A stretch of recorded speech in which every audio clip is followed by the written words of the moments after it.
n'hésitez pas à vous rapprocher un petit peu parce que à un moment de la conférence, vous allez vous mettre par 3-4 pour échanger un peu vos impressions. Donc n'hésitez pas un peu à vous rassembler un petit peu. Voilà, si vous voulez bouger, vous avancez. Est-ce que l'enregistrement marche? Oui. Super. Tu peux commencer, c'est mon collègue qui fera un mot d'accueil pour cette live. Ok. Super. Donc, je m'appelle Marie-Aimée Ferté, je suis membre du collectif Pour un réveil écologique, qui est un collectif d'étudiants et de jeunes professionnels qui s'est rassemblé en 2018 après la signature d'un manifeste qui a fait 30 000 signatures pour deux grandes revendications. La première étant qu'on n'est pas formé dans nos études à vraiment comprendre les enjeux de transition.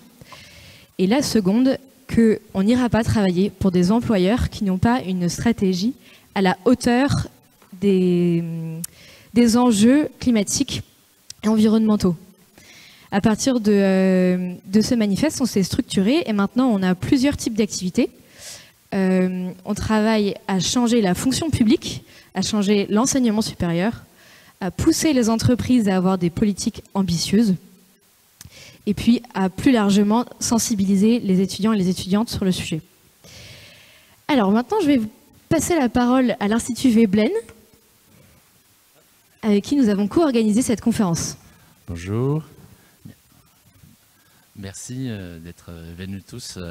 Je m'appelle Wojtek Kalinowski, je suis co-directeur de l'Institut Veblen. C'est un grand plaisir pour moi d'ouvrir cette première séance, mais pas la dernière, puisque nous avons déjà prévu un cycle à l'Académie du Climat, avec vous, avec d'autres sans doute aussi. Alors l'Institut Veblen existe depuis 2011 déjà, donc nous avons été fondés dans l'idée de promouvoir le débat économique, proprement économique, sur la transition écologique. Donc en quoi la transition écologique met au défi notre modèle économique, en quoi pose-t-elle à repenser à la fois l'organisation de l'économie, la théorie économique, les concepts économiques, mais plus largement l'organisation de l'économie. Donc, ce que nous faisons concrètement, c'est d'organiser souvent des événements ou d'intervenir dans les médias. Nous avons aussi des publications, entre autres une revue qui s'appelle L'économie politique, qui est en réalité une revue ancienne créée en 98, je pense, par Alternatives économiques. Depuis 1 an et demi maintenant, c'est un projet commun. Et c'est dans un numéro récent qui est paru en septembre que nous avons posé cette question du rôle des entreprises dans la transition. Donc notre débat ce soir ne fait pas directement écho à ce numéro-là, mais ça traduit un peu notre vision systémique de la transition, c'est-à-dire la transition, c'est une série de défis techniques, mais ensuite c'est surtout une transformation sociale qui exige beaucoup de choses en réalité. Notre présidente actuelle, c'est Dominique Méda, et avec elle, nous avons souvent travaillé sur le rôle des indicateurs, sur les alternatives au PIB. Nous avons travaillé beaucoup sur la notion de croissance, sur les questions, sur la soutenabilité faible, soutenabilité forte. Bref, donc nous poursuivons une vision assez ambitieuse, disons, de ce que c'est la soutenabilité écologique, et nous posons des questions qui sont souvent difficiles, pour ce qui concerne l'avenir de notre modèle économique. Donc je suis ravi de pouvoir en débattre ce soir aujourd'hui avec vous, et je suis ravi d'avoir toi, Marie-Aimée, en animatrice. Donc je te rends tout de suite la parole. Je vais peut-être ajouter aussi que nous avons, parmi les publications, nous avons aussi une coédition avec une maison d'édition qui s'appelle Les Petits Matins, où nous avons souvent publié des livres qui sont très en lien avec ce dont on va parler ce soir.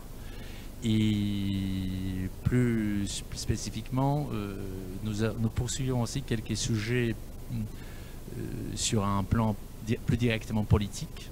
Donc nous ne faisons pas que organiser des débats publics, nous faisons aussi en partie du plaidoyer sur notamment la politique commerciale, et la régulation financière.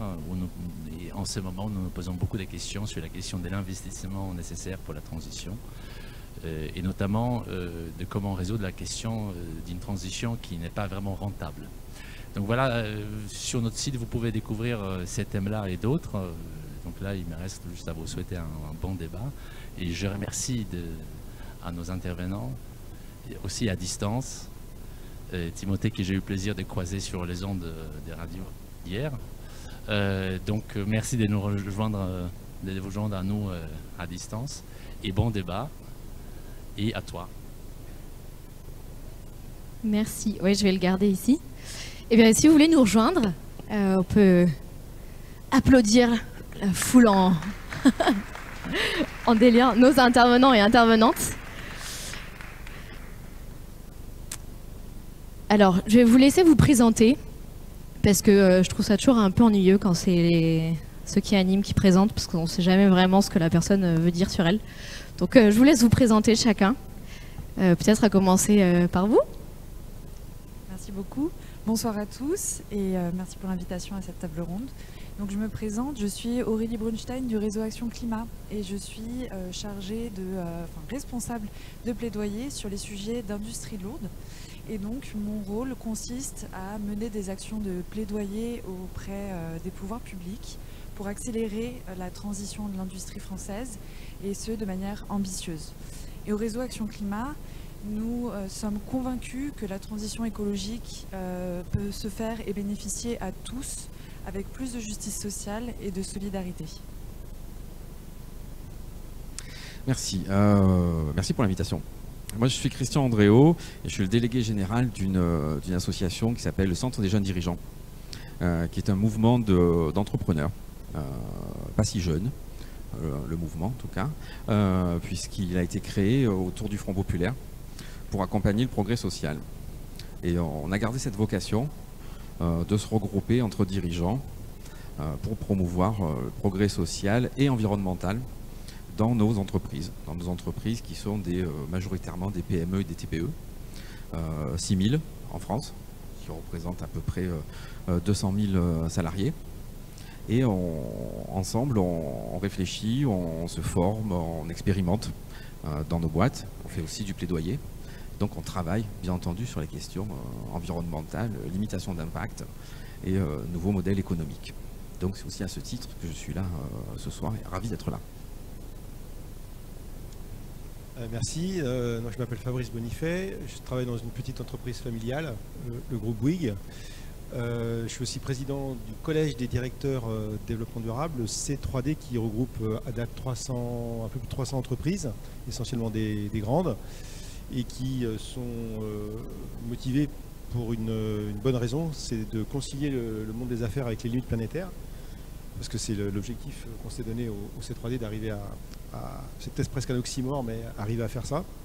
Et je suis aussi administrateur d'un think tank que tout le monde connaît ici, je pense, qui est présidé par Jean-Marc Jocovici, The Shift Project. Voilà. Bonsoir. Vous m'entendez bien du coup? Est-ce que moi j'ai un retour en fait? Super. On vous entend très bien, je pense que c'est le temps que le son soit ajusté dans la salle. Super, là c'est parfait, on vous écoute. Parfait, merci, je vais répondre au démarrage. Je disais donc, oui, je m'appelle Timothée Duverger, donc moi je suis directeur de la chaire territoire de l'économie sociale et solidaire à Sciences Po Bordeaux, et chercheur au Centre Émile Durkheim, et puis j'ai quelques activités convergentes, on va dire, avec notamment l'Institut Veblen, puisque je suis président aussi de l'association des lecteurs d'alternatives économiques. Voilà. Eh bien, merci à tous et à toutes. Alors, je vais juste me permettre d'introduire un petit peu le sujet parce que, évidemment, on a fait un titre un peu catchy, mais il faut bien quand même qu'on définisse ce dont on va vraiment parler. Alors, qu'est-ce que déjà le greenwashing? J'ai repris une définition tout à fait complète de l'ADEME, qui est la communication publicitaire pouvant induire le public en erreur sur la qualité écologique réelle d'un produit, service ou d'une stratégie. En fait, à partir de ce mot-là, la question qui se pose, c'est qu'est-ce qu'on définit comme la qualité écologique réelle d'un service ou d'une stratégie? Est-ce qu'on le définit comme, moi c'est le présupposé que je vais prendre pour cette table ronde, comme la réduction en absolu de son impact, que ça soit son impact sur son scope 3, que ça soit dans la quantité de matières premières qu'elle utilise, que ça soit dans sa quantité de pollution. C'est de la réduction en absolu. Pourquoi j'insiste sur l'absolu? Parce que dans pas mal de trajectoires stratégiques que vous pouvez voir passer d'entreprises, le critère va être divisé par le chiffre d'affaires réalisé. Donc on va avoir par exemple le kilo de CO2 divisé par le chiffre d'affaires ou les mètres carrés. Enfin, voilà. Il va y avoir un diviseur. Mais en divisant, ça permet de cacher, entre guillemets, le fait que, certes, sur une unité d'un produit, on va réduire son impact environnemental, notamment carbone, mais en réalité, en absolu, si l'entreprise fait de la croissance, eh bien mathématiquement, ça augmente. L'impact augmente. Donc si on part de ce présupposé-là, vous voyez déjà la tension qui se palpe, entre guillemets, dans notre sujet, c'est est-ce que les entreprises sont capables de faire sans croissance? Et si tel est le cas, quel est le système économique qui le permet de le faire? Et de quoi je parle quand je parle d'entreprise?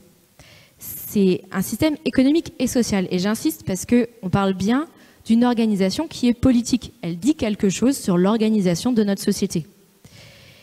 Où la propriété est bien privée, des moyens de production et des moyens d'échange, et la recherche du profit. On cherche forcément le profit et la rentabilité. Alors évidemment, il y a un petit peu de nuance entre ce qu'on appelle profit et rentabilité. On pourra l'explorer pendant notre conférence. Pourquoi on a voulu explorer ce sujet? C'est parce qu'on constate quelques paradoxes qui se dessinent là dans notre situation actuelle. On a d'un côté des communications corporate qui augmentent avec pas mal de greenwashing. Vous pouvez le retrouver si vous voulez, on a fait un petit calendrier de la communication greenwashing sur notre page. Et c'est vrai qu'on s'amuse beaucoup à regarder ce que nous disent les entreprises sur leur stratégie, auquel donc, face à tant de greenwashing, les associations commencent à faire du name and shame, comme ce que nous on peut faire, mais ce qui entraîne un risque réputationnel plus fort pour les entreprises qui, elles, ont vraiment envie de faire leur transition. On voit aussi des annonces volontaristes de réduction d'impact carbone avec des trajectoires, mais qui restent en partie décorrélées des modèles d'affaires. Donc on sent bien quand même que, est-ce que vraiment on peut se transformer?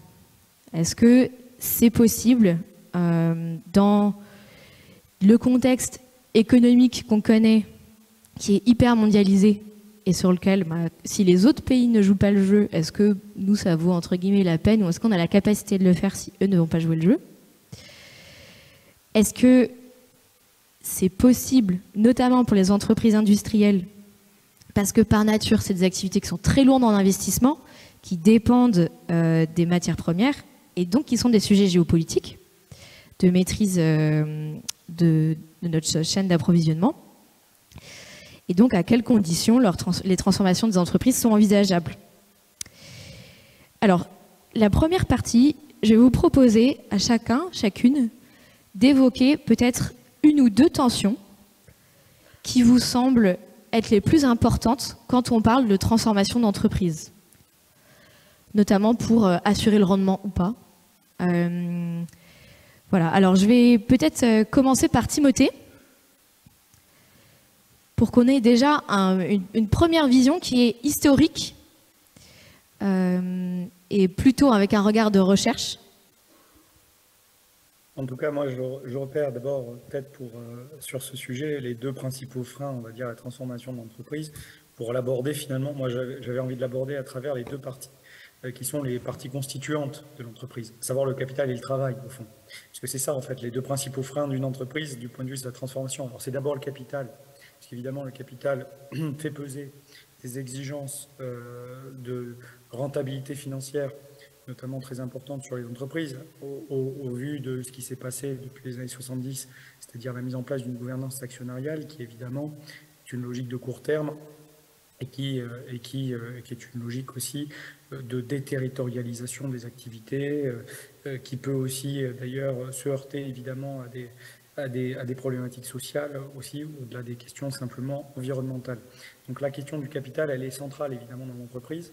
Et de ce point de vue, évidemment, parce que la question c'était d'aborder les problèmes, mais aussi les solutions, de ce point de vue, moi, les organisations qui m'intéressent, c'est évidemment l'économie sociale et solidaire, des organisations dans lesquelles le capital, quelque part, est sous maîtrise. Hein, c'est-à-dire sous maîtrise parce qu'on est dans des groupements de personnes. Hein, ce ne sont pas des groupements de capitaux, ce sont des organisations qui reposent pour l'essentiel sur de la propriété collective et qui, à ce titre, effectivement, ont à la fois une gouvernance démocratique fondée sur leurs bénéficiaires. Alors évidemment, comme toute démocratie, elle est imparfaite, mais enfin, elle a le mérite d'exister. Et deuxième point, ce sont des activités qui, au fond, dans les bénéfices qu'elles peuvent générer, ces bénéfices doivent être réinvestis dans l'activité elle-même, c'est-à-dire qu'ils ne sont pas au service des actionnaires, puisqu'on est dans le cadre d'une propriété collective. Donc ça, c'est la réponse, au fond, à ce premier frein, puisque le capital, évidemment, on va dire, n'est pas tout à fait sur les mêmes logiques que la préservation de l'environnement. En tout cas, dans sa configuration actuelle, dans les régulations dans lesquelles il opère, pour être précis, parce que on peut imaginer évidemment des formes de capital patient, par exemple, ça existe dans la finance solidaire, avec un capital qui n'a pas les mêmes exigences et qui pourrait penser le long terme. Hein. Donc on pourrait avoir, il ne s'agit pas d'abolir le capital, il s'agit probablement de le réguler assez fortement. Voilà, donc ça c'est un premier niveau de réponse peut-être que l'on pourrait faire, et donc ça se retrouve de nombreuses activités de l'économie sociale. Je citerai les coopératives particulièrement, qui sont dans ce cadre-là, vraiment, qui sont très investies là-dedans. Et d'ailleurs, mais on pourrait trouver d'autres. Donc là, on est dans des formes où il y a du capital, mais on peut être dans des formes où il n'y a pas de capital. C'est le cas des associations également. Donc, je vais vous citer deux exemples qui proviennent de l'économie sociale et solidaire. Et d'ailleurs, on voit beaucoup d'activités dans le domaine de la transition écologique émerger avec ce type d'organisation, puisqu'en fait, par rapport à ce que vous évoquiez sur les choix, les arbitrages, les préférences individuelles des jeunes qui disent bon, je ne souhaite pas aller dans une entreprise qui n'est pas en faveur de la transition écologique, et moi je pense que l'économie sociale et solidaire aujourd'hui fournit des cadres d'action à la transition écologique finalement et à ses engagements. Elle leur fournit des cadres d'action, des débouchés en réalité. Et donc on voit beaucoup d'activités émerger. Alors, on a le cas dans le domaine, je vous cite quelques exemples, mais on peut le retrouver par exemple dans le domaine des déchets, à travers notamment toute la thématique du réemploi. Ce sont des associations, et notamment Emmaüs, dès les années 50, qui ont inventé ça. Ça se développe très fortement aujourd'hui, évidemment, dans le champ de l'économie sociale et solidaire, avec des enjeux de structuration de filières, de la question du réemploi. Un projet à Bordeaux qui s'appelle le projet ICOS, qui réunit 9 acteurs de l'ESS qui sont engagés dans le réemploi solidaire, c'est-à-dire réemploi, mais aussi des logiques d'insertion par l'activité économique.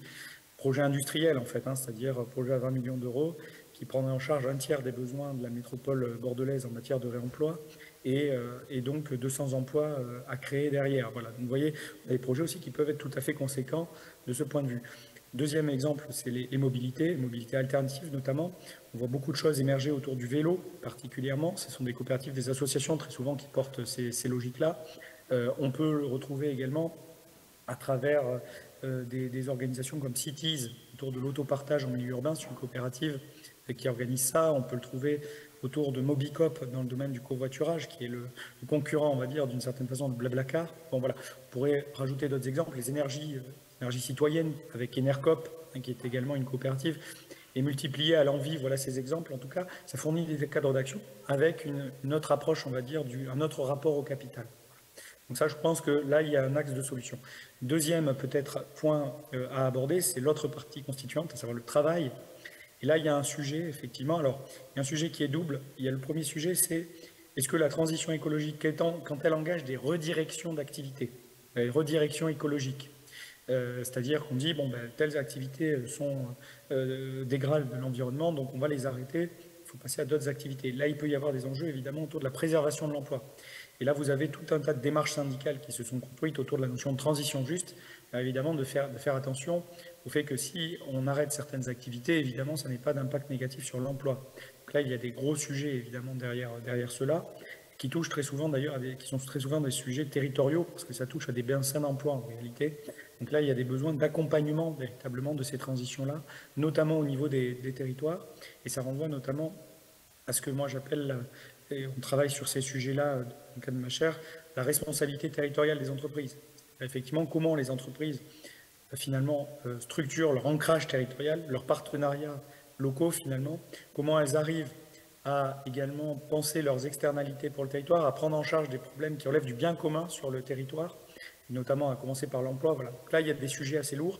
On a sorti il y a 2 jours avec la Fondation Jean Jaurès un rapport sur la garantie d'emploi territorialisé. Ça peut être une réponse, notamment fondée sur les expérimentations territoire zéro chômeur de longue durée, qui vise à permettre finalement par des créations d'entreprises, des entreprises dites à but d'emploi, qui répondent à des besoins du territoire, des besoins sociaux, des besoins environnementaux du territoire, à remettre en emploi des personnes qui en sont éloignées. Mais on pourrait imaginer étendre ces systèmes de garantie d'emploi, notamment dans le cadre des reconversions d'activités, dans le cadre des reconversions écologiques en fait, que j'évoquais juste avant. Donc là, il y a un deuxième sujet autour véritablement de cette question de l'emploi.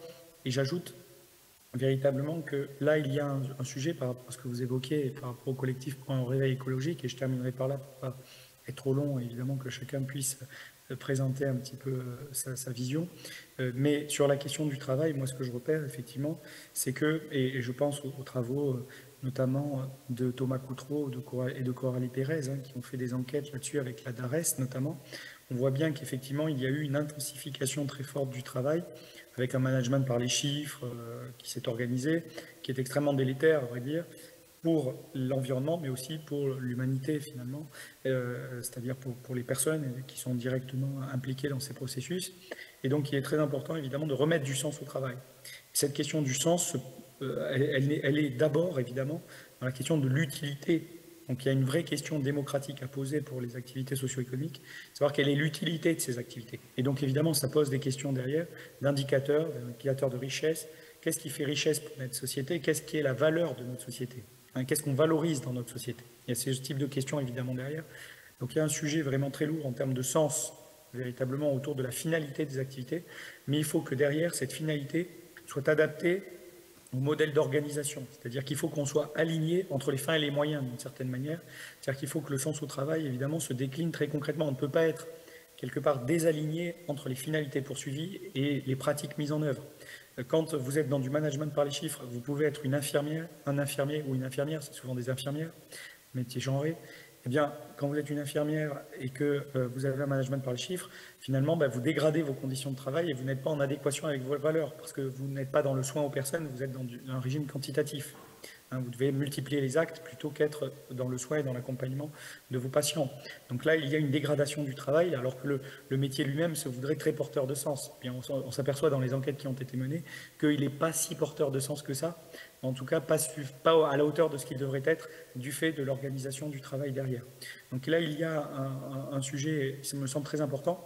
Donc ça veut dire, et j'en conclus par là, qu'il y a besoin de venir bousculer également les organisations des entreprises du point de vue de leur gouvernance, c'est-à-dire du point de vue du management, mais aussi au niveau au-dessus, parce que sans ça, vous pouvez faire des entreprises libérées. Si la gouvernance n'est pas au rendez-vous, il suffit que le dirigeant change et l'entreprise, elle est plus libérée après.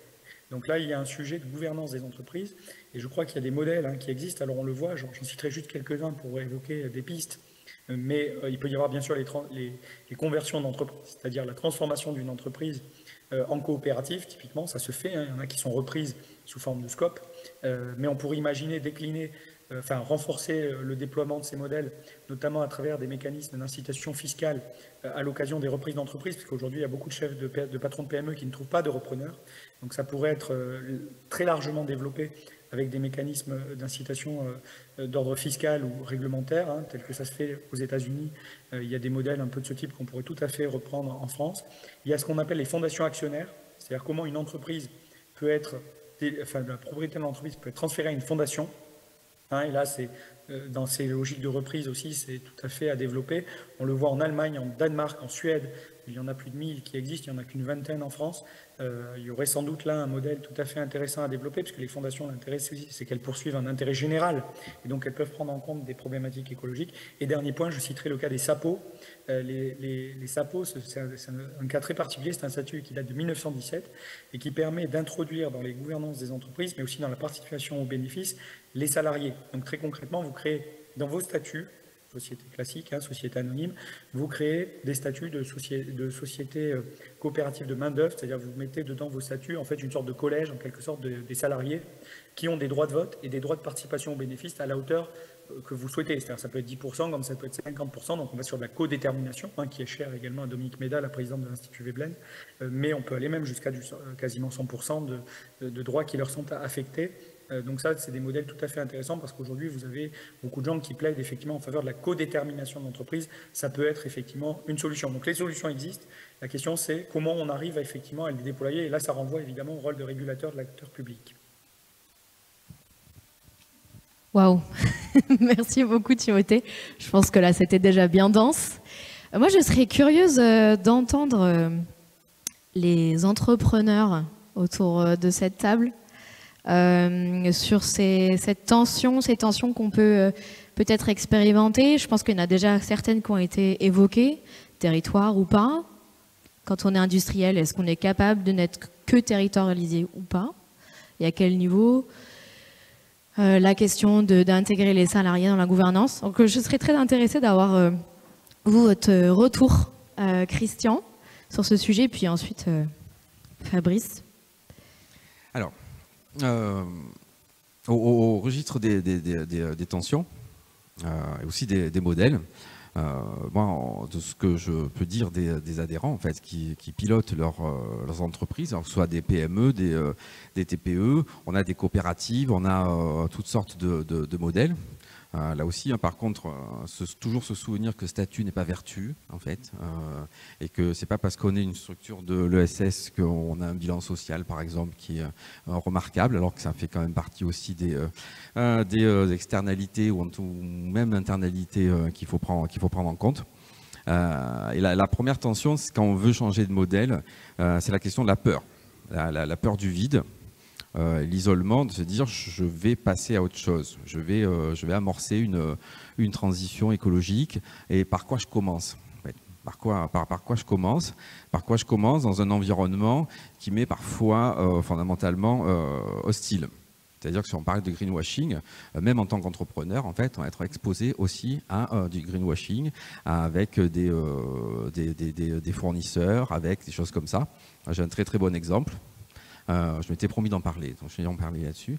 En tant qu'employeur, donc du CJD, j'ai une équipe d'une 30aine de personnes et j'ai un produit d'épargne salariale. Vous voyez, donc je suis content, j'ai une association, j'ai un bon bilan social, j'ai un produit d'épargne salariale, c'est un avantage offert aux collaborateurs et c'est un produit phare qui se revendique comme produit phare de l'ESS. Bon. Heureusement que je travaille avec les activistes de Reclaim Finance qui m'ont dit mais ton produit d'épargne salariale, en fait, il suffit de gratter un peu pour trouver du pétrole. Bon. Je me suis fait greenwasher, en fait, alors qu'a priori, je suis quand même plutôt bien placé. Donc, au niveau du chef d'entreprise, tous ces écueils-là, on va les rencontrer au quotidien. Ce n'est pas une raison pour rien faire, ça c'est sûr. Et c'est pour ça qu'on se forme, qu'on se crée une communauté pour circulariser une partie de nos outils, pour trouver des ressources en termes de partenaires, pour se former, pour se faire accompagner, pour trouver des partenaires dont c'est la spécialité, en fait, de regarder ces produits-là et de nous éclairer, et donc de pouvoir amorcer ces transitions. D'accord ? Et quand je dis cette peur du vide, nous, on a développé une autre façon de piloter son entreprise. On a dit il y a un indicateur qui n'est plus de saison pour nous, qui s'appelle le PIB. On n'aime pas trop ça, en fait. On trouve que c'est quelque chose qui est fléché uniquement sur la richesse. On va essayer d'appliquer cette critique du PIB au pilotage de l'entreprise et donc développer une notion de performance globale. Performance globale qui va autant prendre en compte la richesse développée que les externalités négatives, que son bilan social, que sa consommation énergétique, etc. et son impact sur l'environnement. Donc on va se servir de ça pour piloter nos boîtes. Ce qui veut dire que ça va être la première étape pour penser les choses autrement, mais aussi créer un écosystème autour de nous où on ne va pas se retrouver seul.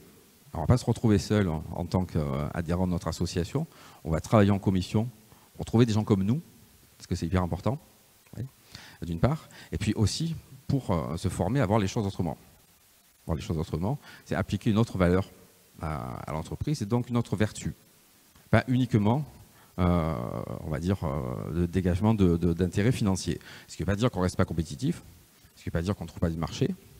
Rapidement, on va se poser la question de est-ce qu'on dégage de la richesse en post-croissance? Bon. C'est une discussion qu'on a eue un petit peu en préparant cette question-là. Pour nous, oui, en fait, on doit faire mieux pour plus de monde, si vous voulez. C'est notre façon de voir les choses. Mais en tout cas, nous, au CJD, on y croit. Donc, on va réguler comme ça, apprendre à ne plus avoir peur de changer nos entreprises, et notamment entre ce que ça peut avoir comme implication quand on a des salariés en responsabilité, ce qui a déjà été rappelé. Bon, ça c'est le premier aspect. Et la deuxième tension, elle est très triviale en fait. La deuxième tension, c'est l'argent. L'argent, pas dans le sens de la rentabilité, l'argent de comment je finance les transitions écologiques et économiques. Parce que vous voulez aller d'un point A à un point B. En fait, il va vous falloir quelque chose entre-temps, c'est de la trésorerie. Voilà. Pareil, en fait, je vous dis, à l'arrivée, votre modèle va pouvoir être rentable. En attendant, il va vous falloir de l'argent. Je vais vous donner un exemple très très simple. Un adhérent de l'association était imprimeur. A priori, pas forcément le corps de métier le plus écolo-compatible. Donc il y a eu une prise de conscience. Et il a dit, je ne peux plus supporter en fait, de cramer la forêt en fait, pour imprimer des rapports d'activité qui sont, ou des rapports tout court qui calent les étagères, en fait, qui ne servent à rien et que personne ne lit. Je vais changer mon modèle et je veux faire une nouvelle forme d'imprimerie par souscription à la carte, sans BAT, ou à pouvoir commander 3 cartes de visite si on veut, en fait, où tous les clients vont être partie d'une coopérative. Où les machines de production vont être mutualisées, etc. etc. Il a planté sa transition de modèle pour environ 15 000 € de trésorerie. C'est bête. Bon, il a rebondi, il a fait autre chose, et maintenant, il a créé sa communauté et ça fonctionne. Mais tout ça pour dire que cette question de l'argent, pas uniquement la question de rentabilité qui est votre point d'arrivée, la question du financement de cette transition. Et c'est pour ça que dans les mesures concrètes, nous militons pour la création d'un fonds de trésorerie conditionnel, bien entendu, remboursable par les boîtes, pour aider les PME, TPE à assurer leur transition. Et une fois que c'est fait, on rembourse et on passe au monde d'après. Voilà. Merci beaucoup. Fabrice, je ne sais pas si vous avez des choses sur lesquelles vous voulez réagir déjà sur ce qui s'est dit, et puis si vous avez déjà identifié 2 paradoxes avec un regard plutôt industrie internationale pour sa transformation, et puis des solutions que vous pouvez entrevoir. Dans l'état actuel de la finance mondiale, on ne va pas y arriver. Voilà. Donc il va falloir qu'on change les règles du jeu, parce que si on fait l'analyse des causes primaires du pourquoi ça ne change pas, aujourd'hui, je pense que ça a déjà été évoqué dans cette salle un jour ou l'autre, c'est notre système comptable en fait, qui nous a appris à compter ce qu'on gagnait, mais pas à compter ce qu'on devait. Et on le doit à qui? La richesse produite par les entreprises, on le doit à un capital, enfin à 2 capitaux, un capital naturel ou le capital humain. Et aujourd'hui, tel qu'il est conçu, cette comptabilité, elle ne permet pas d'intégrer dans les coûts de production les coûts de réparation, de protection et de préservation des conditions du business. Et tant qu'on n'aura pas corrigé ça, on ne fera rien en fait, tout simplement. Parce qu'aujourd'hui, les entreprises ne sont pas redevables de ce qu'elles doivent en fait à Mère Nature, qui leur apporte quand même l'essentiel des ressources qui leur permettent d'avoir une activité commerciale. Parce que toutes les activités business, même les plus immatérielles, s'appuient sur des choses qui sont tout à fait matérielles. Et donc aujourd'hui, quand on fait du bâtiment, quand on fait de l'informatique, quand on fait n'importe quoi, on utilise ces matières premières primaires qui sont transformées par différentes chaînes de valeur jusqu'à temps d'arriver dans les appartements des gens ou dans les frigos des gens. Ça, c'est le système de j'extrais des matières premières, je fabrique mon produit, je l'utilise, je le jette. On est sur une approche qui est éminemment linéaire. Et toute cette chaîne-là provoque énormément d'externalités négatives à toutes les étapes de la production, qui finalement ne coûtent rien à l'entreprise, strictement rien. Alors, le législateur a régulé un peu, avec du droit environnemental, quand même quelques injonctions à trier les déchets, à ne pas émettre trop de ceci ou trop de cela, mais en aucun cas, il y a une obligation de mettre dans les comptes de l'entreprise, de mettre suffisamment d'investissements financiers, mais aussi des étages technologiques qui permettraient à l'entreprise de maintenir au coût de maintien le capital naturel. Au coût de maintien, c'est-à-dire dans un état parfait, tel que la nature l'a produit au démarrage. Alors, on a entendu parler de taxe carbone pendant une époque, qui permettrait donc de flécher progressivement l'activité des entreprises sur des activités qui auraient moins d'impact sur le climat, mais pas de peau. Le climat, c'est une des variables à prendre en compte. Si quand bien même on avait une électricité ou une énergie qui était complètement décarbonée et abondante, ben, on viendrait taper les autres limites planétaires, que sont notamment les ressources. Parce que si on fait ce transfert des énergies fossiles vers des énergies décarbonées, eh bien les convertisseurs, parce qu'il n'y a pas d'énergie primaire décarbonée dans la nature, il faut la fabriquer, les convertisseurs qui vont nous permettre de faire ça sont très gourmands en ressources, et il n'y aura pas assez de ressources. Et pour protéger les ressources au coût de maintien écologique, ça voudrait qu'il faudrait mettre en place une approche full circulaire, où on n'irait plus taper dans les ressources primaires, donc les ressources, l'industrie extractive, mais qu'on tournerait en circuit fermé. Ça veut dire plus de croissance. Voilà, donc on est sur une économie stationnaire, là, du coup. Ça ne va pas plaire à tout le monde, mais mécaniquement, d'un point de vue des lois de la thermodynamique, là, c'est la seule façon de faire. Et là, il faut être aussi un peu lucide, c'est que le taux de circularité des matières premières dans le monde aujourd'hui, le rapport est sorti il y a 2 semaines ou 3 semaines, je crois, alors qu'on n'arrête pas de parler d'économie circulaire partout, mais ce taux a encore baissé en 2023. Il était en 2018, parce que le rapport ne sort pas tous les ans, hein, il était de 9,18% et il est descendu à 7,2%.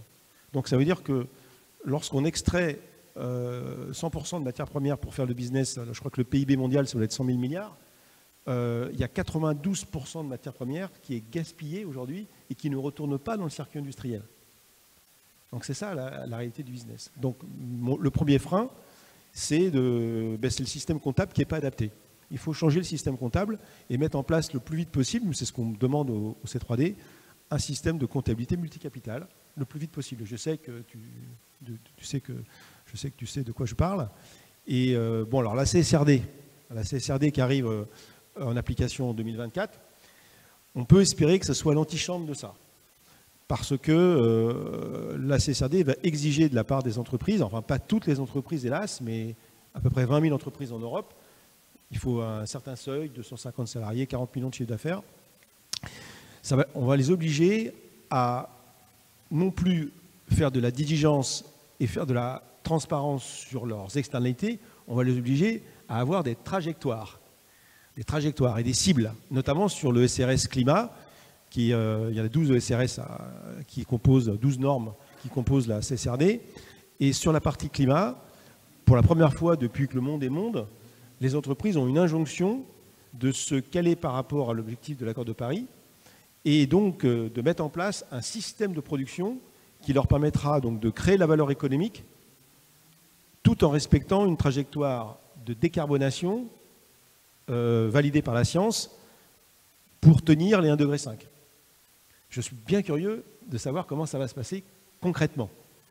Parce que dans l'hypothèse où les entreprises continuent d'avoir des trajectoires de croissance de 2, 3 ou 4% par an, ça voudrait dire que pour tenir l'accord de Paris, il faut faire 5 à 6% par an de décroissance en absolu, comme tu l'as très bien rappelé tout à l'heure, des émissions de gaz à effet de serre tout scope. Ça veut dire qu'il faudrait faire moins 8% ou moins 9% par an d'émissions en absolu pour tenir la trajectoire. Alors qu'est-ce qui se passe si les entreprises, qu'est-ce qui va se passer si les trajectoires ne sont pas tenues? Est-ce que c'est un pourcentage d'amende sur le chiffre d'affaires? Est-ce que c'est une interdiction de soumettre sur des marchés? Où sont les sanctions? Parce que si on n'a pas rapidement les sanctions, en fait les entreprises vont dire on n'y arrive pas, so what? Qu'est-ce qui va se passer? Donc ce n'est pas le tout d'avoir des régulations ambitieuses, il faut avoir aussi la capacité de faire respecter ces régulations. Et souvent j'entends, les entreprises n'aiment pas la régulation, les entreprises font tout pour pas qu'il y ait de régulation. Ça, c'est pas vrai. D'abord, ce n'est pas toutes les entreprises. Ce que veulent les entreprises, ce n'est pas forcément pas de régulation, mais c'est une régulation qui s'applique à tous de la même manière. C'est un peu comme en sport, si vous jouez au football et que vous arrivez sur le terrain avec 13 joueurs, parce que vous dites à 13 joueurs, ce sera plus facile qu'à 11 si vous jouez au foot, bah, il y a quand même un petit peu de déséquilibre entre les équipes. Donc les industriels, en tout cas les industriels les moins cyniques, acceptent l'idée d'avoir une régulation forte. Mais il faut que ce soit équitable, pour que ensuite les plus malins puissent mieux utiliser les règles du jeu que les autres et s'en sortent mieux, et ça à la limite, pourquoi pas? Pourquoi pas, si on veut rester toujours sur une logique de compétition, tant qu'on n'est pas encore passé sur une logique plus de collaboration. Ça viendra peut-être sans doute un peu plus tard. Mais pour moi, le premier frein, c'est ça. Puis le deuxième frein, ça a été partiellement dit par Timothée, je suis complètement d'accord avec lui, c'est le problème de la tragédie des horizons. Aujourd'hui, les entreprises qui ont un capital qui est dilué, et il y en a beaucoup, hein, je ne parle pas des entreprises qui sont du secteur de l'ESS, mais des entreprises en SA, SAS, et ça compose quand même l'essentiel du monde économique aujourd'hui, eh bien, il y a des actionnaires qui mettent leur argent dans ces entreprises, comme nous, on met notre argent à la caisse d'épargne, avec une intention de récupérer leur mise à la fin, et si possible, comme ils ont pris quand même un risque en mettant de l'argent dans nos entreprises, d'avoir un petit surplus qu'on appelle un bénéfice ou un dividende. Et ça, ils ne le veulent pas 50 ans plus tard. Ils le veulent tous les ans, tant qu'à faire. Et là, ta question, c'était comment on finance la transition, comment on avance sur la transition. Il y a un problème de temporalité. Si on demande aux entreprises de mettre en place des trajectoires net zéro, alors net zéro impact sur le climat, net zéro impact sur la biodiversité, net zéro impact sur les ressources, on peut prendre les 9 limites planétaires, hein. Le but, c'est d'être net zéro dans tout ce qui est délétère pour l'environnement et pour la santé humaine. Et pour les droits humains, évidemment. Donc si on leur demande de faire ça, ça nécessite de tout changer.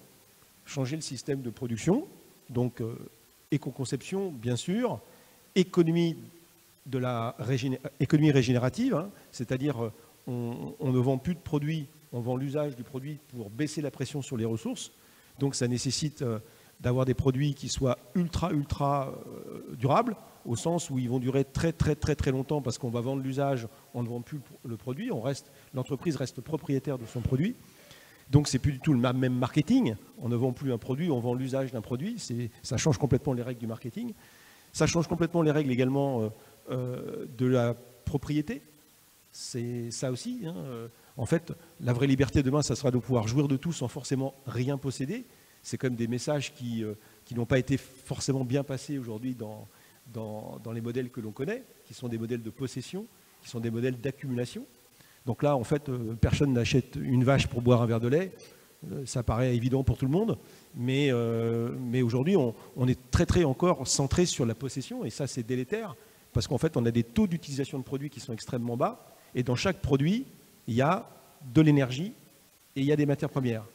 Et comme il faut maintenant, on est rentré dans... Vous savez, au début de l'ère industrielle, ce qui était rare, c'était les compétences, c'était la capacité humaine de travailler. C'était ça qui était rare.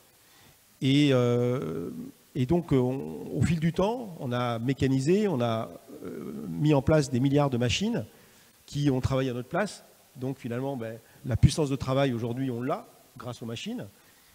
Et ce qui était abondant au début de l'ère industrielle, c'était les matières premières, c'était la résilience des écosystèmes. Ça apparaissait comme illimité. 150 ans plus tard, et même 100 ans plus tard, c'est complètement l'inverse. Aujourd'hui, ce qui est devenu rare, c'est les matières premières, de plus en plus. Sur le tableau de Mendeleïev, toutes les matières premières sont en déplétion aujourd'hui. Hein. On a passé le pic pratiquement partout. Enfin, le pic exploitable, hein, parce qu'il y en a encore beaucoup, mais on n'ira pas chercher les dernières matières premières qui existent, parce que les coûts d'extraction seront beaucoup trop élevés par rapport à la concentration.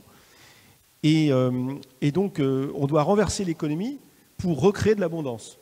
La meilleure façon de recréer de l'abondance, c'est de fonctionner le plus possible en circuit fermé, avec des produits ultra résilients, ultra durables, basés sur la fonctionnalité, l'intensité d'usage et une obligation faite aux entreprises d'intégrer dans leur comptabilité, au coût de maintien, les externalités qu'elles génèrent. Merci beaucoup à tous les deux. Donc, dans ce que tu viens un peu de dire, Fabrice, d'une certaine façon, si le coût de l'extraction augmente et devient insoutenable, c'est presque le marché qui réduit, enfin qui règle son propre problème.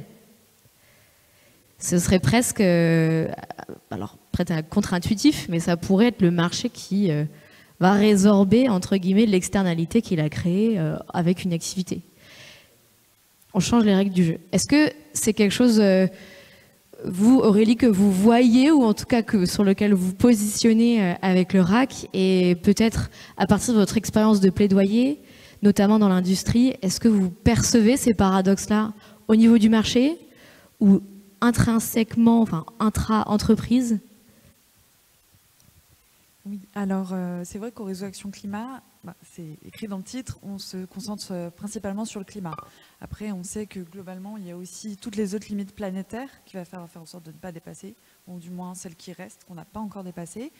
Et c'est vrai qu'on s'interroge également sur tout ce qui est extraction des matières premières, et surtout quand ça va toucher le débat, par exemple, sur les véhicules électriques, le lithium, comme on peut avoir en France, de est-ce qu'on devrait avoir des mines de lithium en France, est-ce que le tout électrique est la réponse ou non, en fait, aux problèmes climatiques vis-à-vis des autres problèmes que ça peut poser.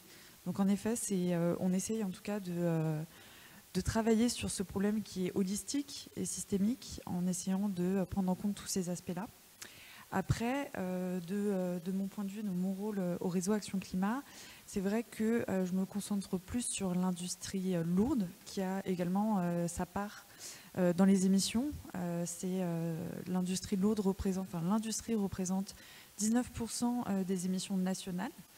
Et c'est l'industrie lourde qui est la principale à émettre des gaz à effet de serre, du fait de ces procédés qui vont demander soit des températures très élevées, ou soit également des énergies fossiles comme matière première. C'est-à-dire qu'on ne peut pas faire d'acier pour le moment sans charbon, et on a besoin du gaz naturel pour faire des engrais chimiques. Mais ce qu'il faut savoir, c'est que cette industrie lourde, en fait, c'est le premier secteur économique qui a décarboné en fait, son activité, en tout cas qui est allé le plus loin, avec une réduction des émissions de moitié depuis 1990. Malheureusement, ce n'est pas dû à un réveil des industriels qui ont anticipé les problèmes climatiques, c'est dû à la désindustrialisation que l'on a pu observer en France depuis les années 70.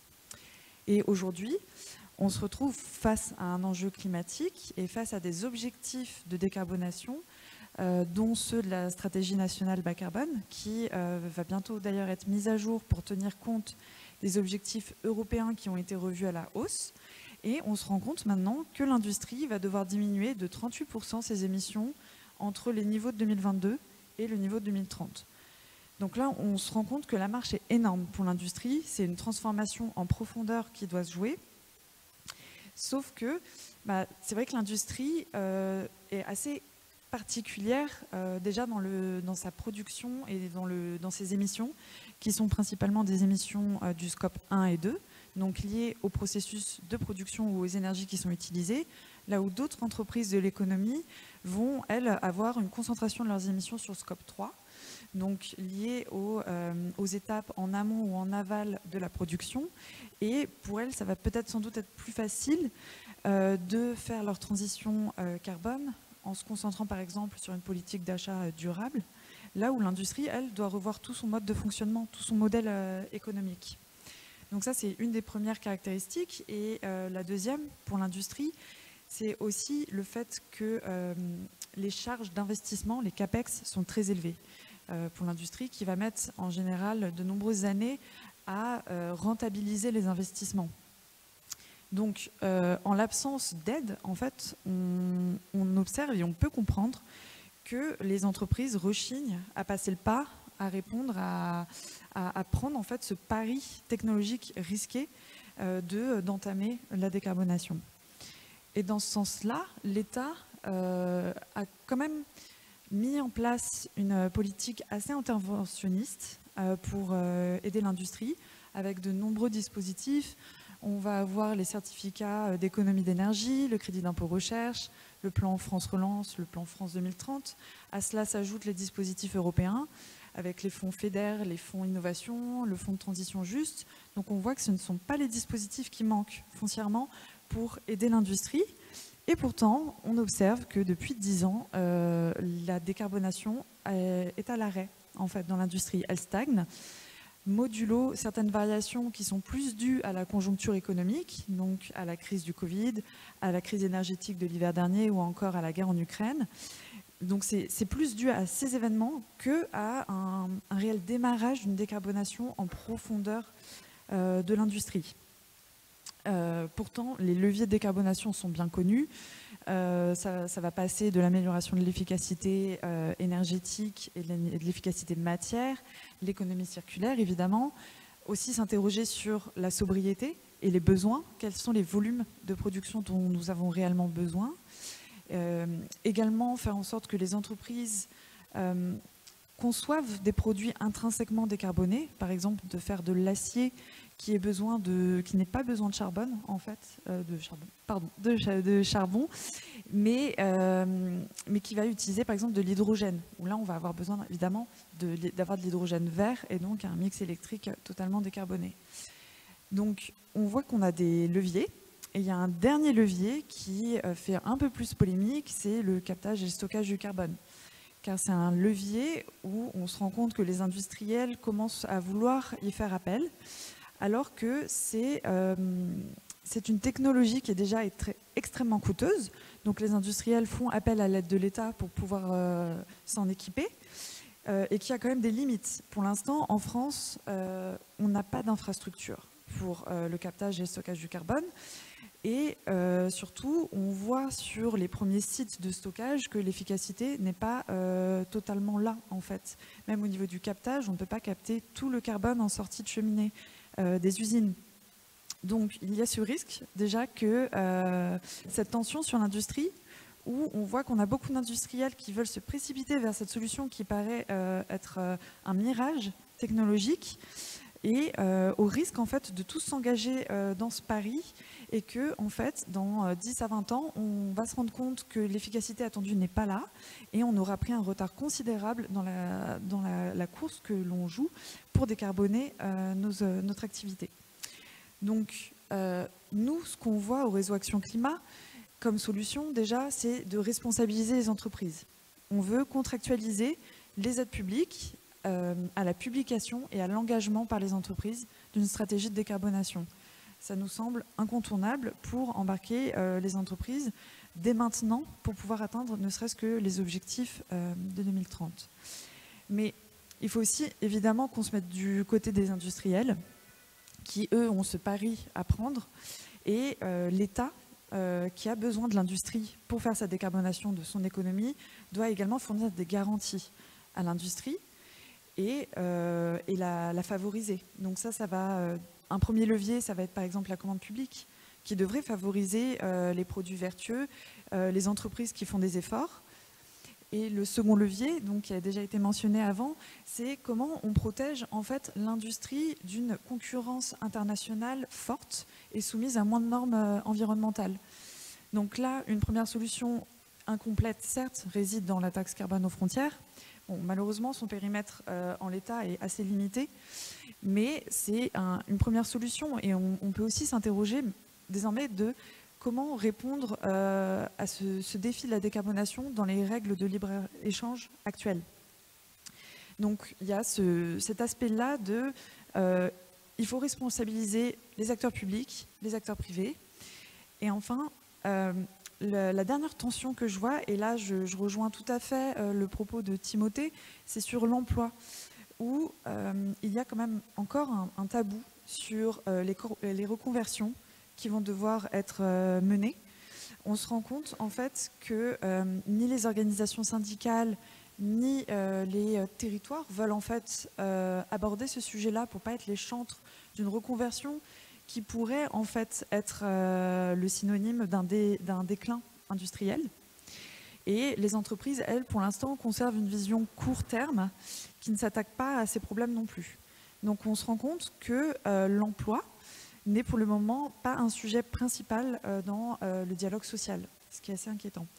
Et là-dessus, une des solutions, c'est qu'on attend que l'État, via sa planification écologique notamment, s'empare de la question et engage les différents acteurs à porter le débat et à mettre en place des plans, des solutions pour que la transition écologique de l'industrie se fasse de manière équitable et dans le respect de l'emploi. Voilà, c'est à peu près tout. Merci beaucoup. Je me permets juste de rebondir sur ce que vous venez de dire.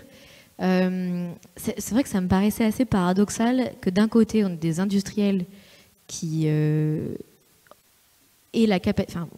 pourraient investir avec des aides de l'État, d'un côté qui rechignent à le faire et dont la décarbonation stagne. Et je me demandais un peu le pourquoi. Est-ce que dans les échanges que vous pouvez avoir avec les différents acteurs, vous percevez quelques éléments de réponse? Moi, j'ai une petite idée, que vous me direz si vous êtes d'accord ou pas. Nous, ce qu'on a beaucoup entendu avec... on fait beaucoup d'entretiens, de rencontres avec des directeurs, dirigeants d'entreprises avec le collectif. Et ce qui revient très souvent, c'est « oui, mais on est contraint par les marchés internationaux. Les autres font du dumping à la baisse. Donc nous, si on veut pouvoir survivre, seulement survivre, il faut aussi qu'on s'aligne en partie là-dessus. » Est-ce que c'est quelque chose que vous entendez aussi? Ça vous semble légitime ou pas? Alors oui, quand je m'entretiens avec des industriels, le premier sujet qui arrive quand on mentionne la décarbonation, c'est le coût. C'est le fait que le coût de cette transition va se répercuter sur les prix. Donc les industriels s'inquiètent pour leur compétitivité face à une concurrence internationale qui, en effet, joue les règles du dumping. Donc là, il y a quand même un déséquilibre sur la concurrence. Et c'est vrai qu'on se rend compte que les industriels attendent beaucoup de la taxe carbone aux frontières pour que ça rééquilibre cette distorsion de la concurrence. Donc on attend de voir en fait ce que l'Union européenne va mettre en place, parce que pour le moment c'est vrai que ça se limite à quelques matériaux, donc ça ne va pas impacter tous les produits, donc ça ne va pas protéger toutes les industries, mais en tout cas c'est bien en tout cas le discours que nous on entend des industriels. Alors le temps tourne, malheureusement. Alors j'aurais plein de choses sur lesquelles j'aurais envie de rebondir, mais je me dis que c'est quand même plus sympa qu'on le fasse à nous tous, nous toutes. Donc je vous propose de prendre maintenant 5 minutes par 3 de personnes qui sont à côté de vous et de pouvoir échanger sur cette première partie, sur des éléments qui vous ont choqué, des questions que vous voulez vous poser. Et puis, pour vous donner quand même un petit peu plus à continuer à cogiter, peut-être si chaque intervenant et intervenante avait une question à poser au public sur laquelle voilà, il est en train de buter entre guillemets dans sa réflexion, ou bien quelque chose qui l'intrigue, il aimerait bien avoir un peu l'avis des personnes qui sont ici. Alors je vous laisse commencer, Aurélie. Alors, c'est vrai que là, dans notre discussion, on a beaucoup parlé de deux acteurs, les entreprises et les pouvoirs publics. Qu'en est-il de la société civile? Et bon, c'est vrai qu'en tant que représentante d'une ONG, je me pose la question de savoir qu'est-ce que vous voyez, quels sont les leviers de la part de la société civile pour pousser les entreprises, ça peut être de l'intérieur ou aussi via des actions, pour s'engager dans une décarbonation qui se fait attendre. Ma question va être à peu près complémentaire aussi. On voit bien que les 30 ans de RSE n'ont pas forcément réussi à faire changer les modèles, et que les normes sont finalement visiblement assez peu contraignantes. Et donc, selon vous, quels seraient les meilleurs leviers pour en finir avec le greenwashing et aller sur des modèles vraiment propres? Alors, deux questions. Hein. C'était à quoi vous êtes prêt à renoncer? Voilà. Puis deuxième question, qu'est-ce que vous êtes prêt à faire plus lentement? Voilà.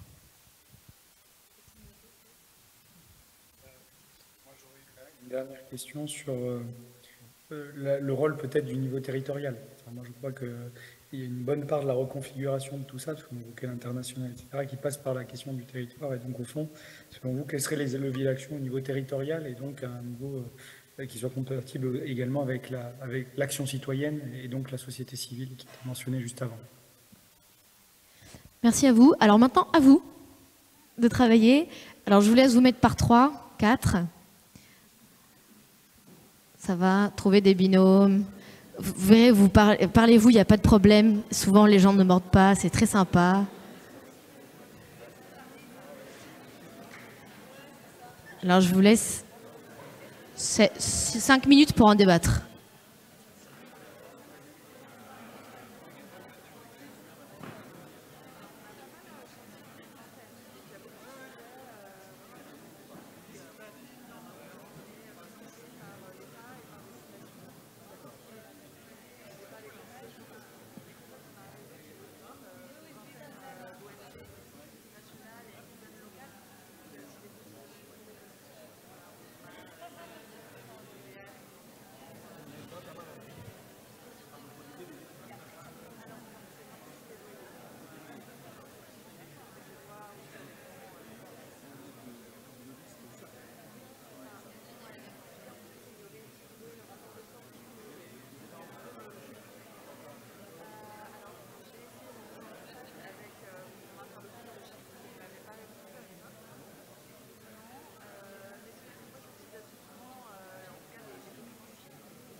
je vous laisse encore 1 minute et demie.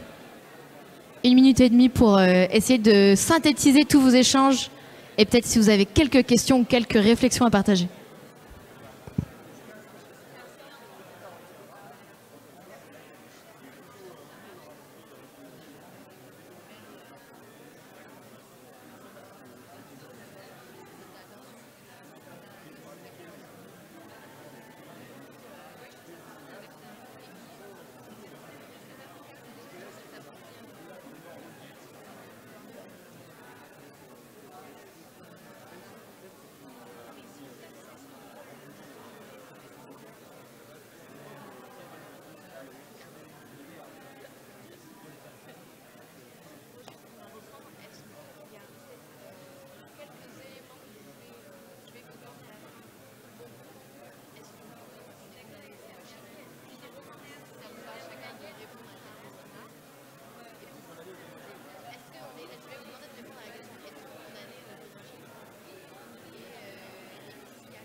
Alors, ça fait 1 minute et demie, quasiment. Est-ce que... ah, c'est super, en tout cas, ça débat à fond. Hein.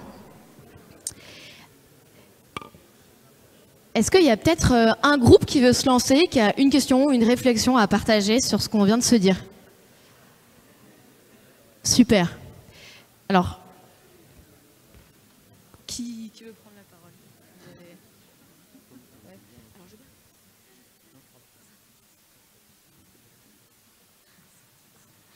Alors, oui, bonjour. Donc je me présente, Jean Prosperi. Donc je collabore à l'Institut Rousseau dans le groupe Affaires sociales. Donc j'ai lu dans le dernier papier d'économie politique, le dernier numéro d'économie politique, un article qui m'a beaucoup intéressé. Donc d'Isabelle Ferreras sur gouverner l'entreprise par le bicamérisme économique, dans lequel elle dit que ça pourrait aider à transformer l'entreprise et puis à la rendre plus vertueuse donc vis-à-vis de ses salariés, de son environnement et des collectivités locales. Donc je voudrais demander aux interlocuteurs ce qu'ils pensent de cette idée. Dans le bicamérisme économique, c'est ce qui consiste donc au niveau du conseil d'administration à une représentation équivalente, enfin non pas seulement numériquement équivalente, mais avec 2 chambres, donc une chambre du travail et une chambre du capital. Qui délibèrent à égalité et qui doivent se mettre d'accord sur les orientations données à l'entreprise et qui sont censés également, qui sont donc le comité des parties constituantes et qui sont censés également être en relation avec les autres parties, donc les parties prenantes, les parties prenantes non constituantes, donc les clients, les fournisseurs, les collectivités locales, les citoyens, etc. Je voulais voir si vous pensiez que ce bicamérisme économique pouvait être une solution, parce que bon, j'ai écouté attentivement l'intervention de Timothée Duverger, donc qui était plutôt centré sur l'ESS, et donc l'impression que l'on a, c'est que bon, l'ESS c'est bien. Mais ça va être difficile de passer le modèle à grande échelle puisque ça concerne actuellement une faible partie de l'activité économique. Enfin, je ne sais pas par exemple si on arriverait très facilement à transformer le groupe Bouygues en coopérative ou ce genre de choses. Bon, voilà. Donc, alors Timothée, je vous laisse répondre. Oui, c'est bien pour ça que je n'avais pas parlé que de SS précisément. Et à vrai dire, j'y ai fait très directement référence au manifeste travail en l'occurrence et aux travaux d'Isabelle Ferreira. Donc je vous remercie d'avoir cité son nom. Alors j'avais plutôt renvoyé à Dominique Méda parce qu'elle partage ce combat-là. Et moi, ce que je disais en fait, c'est que le statut, excusez-moi, le statut il existe déjà. C'est-à-dire qu'en fait, effectivement, Isabelle Ferreira, et donc à travers le manifeste travail qu'elle a signé avec Dominique Méda, Tcherneva et puis d'autres, défendre cette idée effectivement d'une codétermination de l'entreprise avec une représentation du travail qui soit équivalente effectivement au capital. Alors, je le disais, le statut existe déjà, je l'ai mentionné tout à l'heure, c'est la SAPO en France, donc ça existe. Ça existe, c'est très peu développé. C'est-à-dire qu'évidemment, les entreprises ne l'adoptent pas très spontanément. Alors, soit qu'elles ne le connaissent pas, c'est un élément évidemment qu'il faut prendre en compte, soit qu'elles n'y ont pas intérêt de manière directe. Alors, à ceci près que, je le disais, il y a eu des transformations récentes qui ont pris ce modèle de SAPO. Je pense à des sociétés de gestion, notamment Fitrust, qui s'est transformé il n'y a pas très longtemps, qui peut montrer qui peut donner un signal, on va dire. Donc à voir si c'est quelque chose qui peut se développer. Mais donc l'idée là, c'est pas forcément 50%, je disais, ça peut être des modèles différents, mais en tout cas on reconnaît une chambre des travailleurs. Dans le cas présent, ça s'appelle une société coopérative de main-d'œuvre au sein d'une société anonyme. Donc on est bien là dans des entreprises tout à fait classiques, on n'est pas du tout dans des modèles de l'ESS, mais on est dans une sorte d'entrée de l'ESS dans l'entreprise conventionnelle, quelque part. Voilà, à travers cette société coopérative de main-d'œuvre.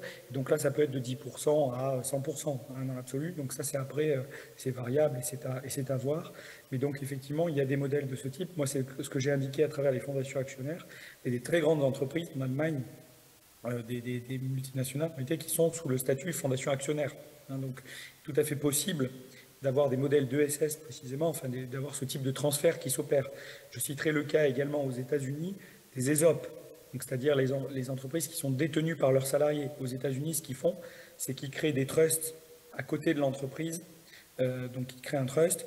Ils prélèvent une partie des bénéfices de l'entreprise pour payer finalement le transfert de propriété de l'entreprise dans ce trust. Trust qui est détenu par les salariés. Alors, ça peut être là aussi 10% comme beaucoup plus.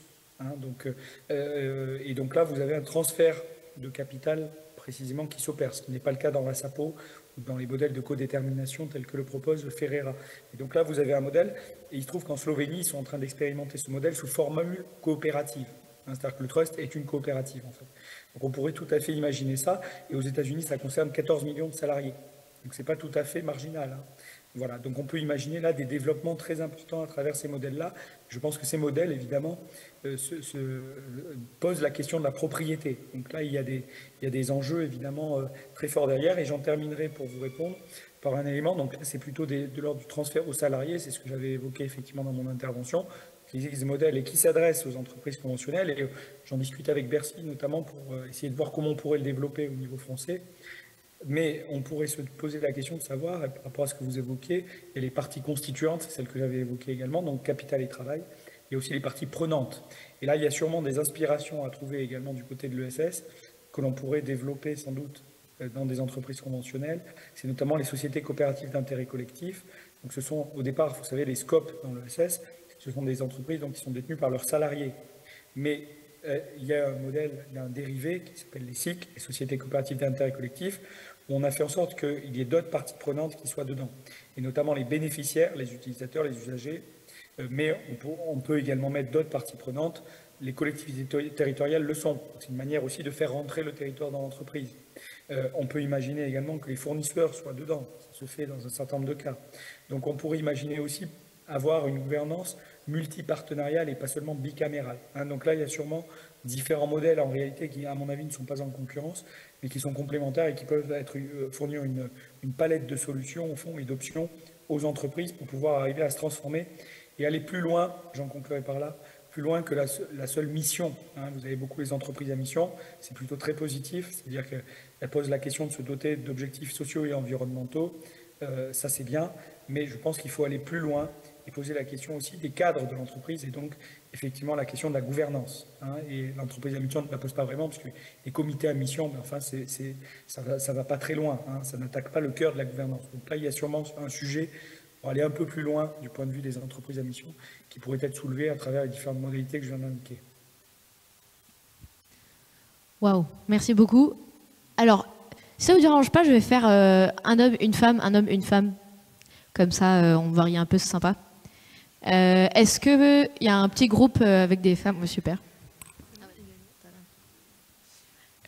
Oui, du coup, avec mon groupe, on se demandait déjà par rapport à la définition du greenwashing qui avait été adoptée pendant la conférence, est-ce qu'on parle d'entreprises qui veulent intentionnellement cacher leur impact écologique, en tout cas qui veulent le déguiser sous d'autres indicateurs qui sont positifs et déguiser ce qui ne va pas?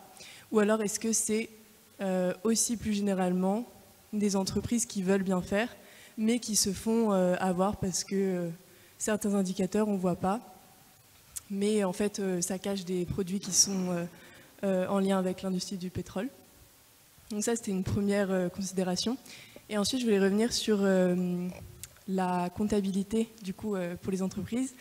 Et alors, de ce que j'ai vu, il existe déjà des indicateurs pour prendre en compte la déplétion des ressources et pour traduire en termes physiques ce qui se passe, enfin comment l'entreprise utilise les ressources naturelles et donc comment ça contribue à la production de l'entreprise, mais aussi en quoi ça détériore le capital naturel. Et donc, de ce que j'avais pu remarquer, c'était pas un manque d'indicateurs qu'il y avait, et c'était plutôt un manque d'association. Donc pourquoi on ne met pas déjà ces indicateurs qui existent dans le système de comptabilité standard, que ce soit au niveau des entreprises ou au niveau des pays? Est-ce que c'est une raison plutôt politique ou une raison ou au niveau des entreprises que c'est trop dur à faire, la question du changement, est-ce que ça implique des coûts trop importants? C'était ça un peu ma question ou notre question. Tu veux réagir sur les indicateurs d'abord? Ouais, enfin sur votre dernière question là, c'est aujourd'hui pourquoi c'est pas pris en compte. Les entreprises mesurent leurs externalités, mais mesurer, c'est pas le prendre en compte. Tu peux très bien, si tu as 15 kilos à perdre plutôt, tu peux te peser tous les matins et pas décider de faire ton régime. C'est la même chose. Et aujourd'hui, pour les entreprises, mesurer ces externalités négatives, ça n'induit en rien l'obligation de les prendre en compte dans le process. Parce que ce qu'il faut, c'est pas les prendre en compte n'importe où, c'est dans le process. S'il y a des choses qui sont... Si tu rejettes, par exemple, des produits polluants dans l'atmosphère, par exemple du CO2, aujourd'hui, il n'y a pas de loi qui t'interdit de le faire. Il n'y a pas de loi qui t'interdit de le faire. Et il n'y a pas de loi non plus qui t'oblige à trouver un process qui t'éviterait d'en émettre. Il n'y a pas de loi. Donc, tu dis simplement dans ton reporting carbone que tu en émets tant. So what? So what? Donc ça aujourd'hui, si on continue sur ce type de régulation de transparence, être transparent sur ces externalités n'induit en rien le fait de les prendre en compte effectivement. Donc si on veut vraiment les prendre en compte, il faut soit interdire les produits qui en émettent, soit demander aux industriels de les produire autrement. C'est aussi bête que ça. Des lois, quoi. Oui, ça n'a pas été dit, mais... Enfin si, ça a été dit, il y a besoin de régulation. Il y a des choses qu'on va pouvoir verdir en changeant les process de fabrication. Par contre, rien n'est moins efficace que de vouloir verdir des trucs qui ne devraient plus exister. Donc il faut aussi se poser la question de l'utilité sociale de certains produits. Dans la transition, de faire croire que tout le monde va gagner à passer à l'économie écologique ou bas carbone, qu'il n'y aura que des gagnants, c'est faux.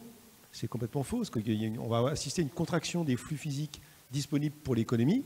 On le sait, il y aura moins d'énergie qui va rentrer dans la machine économique. Donc, où on la met, cette énergie de transformation? Parce que c'est l'énergie qui permet de transformer le monde. Où on le met? Et ça doit être une réflexion démocratique. Démocratique au niveau des citoyens. C'est quels sont les produits et les services que l'on veut maintenir pour satisfaire les besoins essentiels en satisfaisant le bien commun, et quels sont les produits et les services sur lesquels on ne va pas pouvoir continuer comme aujourd'hui parce qu'on a dépassé les limites planétaires. Je vous rappelle qu'il faut qu'on revienne dans les limites planétaires. Donc c'est une réflexion aussi qu'on doit avoir démocratiquement au niveau des territoires pour savoir qu'est-ce qui est essentiel et ce qui est moins essentiel. Et les entreprises, à partir de là, doivent trouver leur voie préalablement dans des décisions qui auront été prises par les citoyens. Mais attends, désolée, je me permets juste peut-être pour pouvoir faire un peu plus circuler la parole. Il y en a là, par ici aussi un peu, non? Hop. Et genre, juste peut-être pour répondre à ta première interrogation sur le greenwashing, la définition que j'ai utilisée inclut bien les deux, que ça soit intentionnel ou non intentionnel. Après, est-ce qu'on est capable de pouvoir juger de l'intentionnalité d'une communication? Ça reste quand même de l'ordre de la subjectivité et de l'échange de bonne foi qu'on peut avoir avec les acteurs qui le font. Néanmoins, si vraiment c'est un peu sur du greenwashing qui est assez intentionnel, ça se voit assez vite, notamment sur la politique de décarbonation de Total est assez intéressante là-dessus. C'est-à-dire qu'ils ont une trajectoire seulement sur l'Europe, mais pas sur l'international. Bon, bah là, on peut peut-être se dire quand même que c'est intentionnel et que, au vu de la communication globale corporate de l'entreprise, qui affiche qu'elle va continuer à investir dans des projets d'extraction, bah, on peut se dire quand même que c'est assez intentionnel. Bon, ça peut se débattre. Je vais te donner un autre exemple. Les campagnes de communication des compagnies aériennes sur le recyclage des plateaux repas. Voilà. Je trouve que je ne vais pas prendre meilleur exemple que ça, en fait. Campagne de communication, hein, donc on ne peut pas faire plus intentionnel que ça, en plus ça, en achetant de l'espace. On communique sur quoi? Sur on est vert, on recycle nos gobelets et nos plateaux repas, versus on est le domaine qui crame le plus en termes de carbone et de transport. Là-dessus, tu as un exemple de greenwashing, je pense qu'on est à peu près bon là-dessus. Il y en a d'autres. Si les écarts des ordres de grandeur sont trop gros, souvent quand même c'est un peu intentionnel. Alors ce que je vous propose, c'est que je vais en prendre deux en même temps. Comme ça, on essaie de voir si ça se recoupe et si on peut y répondre ensemble. Moi, je voulais revenir sur le greenwashing et les meilleurs exemples que j'ai en tête, c'est dans la mobilité. Dans la mobilité, on a par exemple pour le maritime, MSC qui dit remplacer son fuel lourd par du GNL, donc du gaz naturel liquéfié. Gaz naturel, on se dit que c'est pas mal, mais en fait, c'est du gaz fossile. Et donc, en termes d'émissions, en prenant en compte les fuites de méthane, on est exactement équivalent à du fuel lourd. Rue de Rivoli, si vous attendez 10 minutes rue de Rivoli à n'importe quelle heure de la journée, vous voyez des bus, des camions avec peints en vert, avec des feuilles avec marqué gaz naturel. Et pareil, en termes d'impact CO2, alors je parle que du CO2, mais il y a d'autres externalités et d'autres limites planétaires. Et en fait, on est équivalent à du diesel en ordre de grandeur. Et pour l'aérien, pour rebondir sur Total, aujourd'hui, si vous prenez l'avion, vous voyez dans les gates d'embarquement les couleurs de Total Energy, les éoliennes multicolores, les panneaux solaires multicolores. Or, 99% du carburant de l'avion, aujourd'hui, c'est du kérosène fossile. Et il y a seulement 1% de SAF, qui est d'ailleurs lui-même pas zéro carbone. Mais tout ça pour dire qu'aujourd'hui, la mobilité... Ah oui, et un dernier exemple. La mobilité électrique, où on voit 0 g de CO2 par kilomètre sur toutes les pubs, ce qui est complètement faux, et ce qui est du giga... Enfin, vraiment, moi, ça me désole, quoi. Je suis pour la mobilité électrique, mais je trouve qu'il faudrait une autorité... dans le nucléaire, il y a l'ASN, l'autorité de sûreté nucléaire, il faudrait un équivalent ultra contraignant pour le greenwashing et surtout pénalisant, parce que c'est juste pas possible, et justement, ça retarde la transition, de faire croire que... un SUV de 2,5 tonnes avec une batterie équivalente à... Enfin bref, une batterie largement trop grosse. Il n'y a pas 0 g de CO2 par kilomètre, même si c'est mieux qu'une voiture thermique. Et j'ai pas de questions, c'était une remarque.